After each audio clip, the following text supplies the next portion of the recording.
Peguam mewakili Datuk Seri Najib Razak sudah memfailkan permohonan komitel berbentuk pemenjaraan terhadap bekas Peguam Negara Tan Sri Ahmad Teriruddin Mohamad Saleh. Menurut kenyataan firma guaman Tertuan Syafiee & Co, permohonan difailkan pada 21 Mei lalu atas arahan mantan Perdana Menteri itu berhubung tindakan Teriruddin dalam permohonan semakan kehakiman membabitkan titah addendum.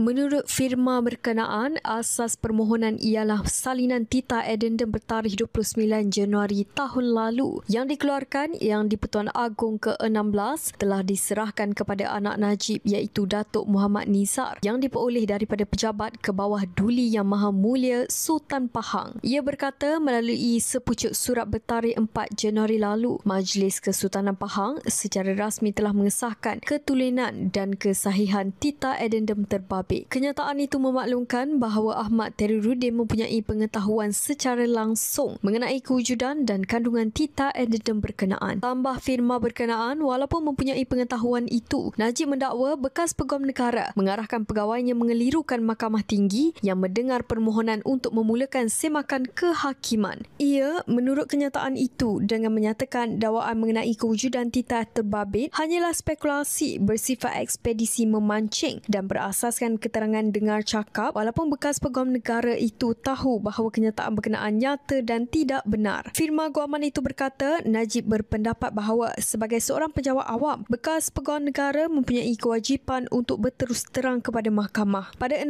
Januari lalu, Mahkamah Rayuan membenarkan rayuan Najib untuk memulakan prosiding semakan kehakiman di Mahkamah Tinggi pada suatu perintah memaksa kerajaan atau 6 pihak lain menjawab serta mengesahkan kewujudan titah addendum bertarikh Januari tahun lalu. Najib juga memohon perintah jika titah itu wujud, semua responden atau seorang daripada mereka perlu melaksanakannya dengan memindahkan beliau serta-merta dari penjara Kajang ke kediamannya di Kuala Lumpur untuk menjalani baki hukuman penjara di rumah. Pada 28 April kemudian, Peguam Negara berjaya mendapat kebenaran daripada Mahkamah Persekutuan untuk merayu terhadap kes semakan kehakiman Najib. Titah addendum berkenaan dikatakan diperkenan Yang di-Pertuan Agong ke-16 yang membolehkan bekas ahli Parlimen Bekan itu menjalani baki hukuman penjaranya di bawah tahanan rumah bersabit kesalahan penyelewengan dana SRC International sendirian berhad berjumlah RM42 juta.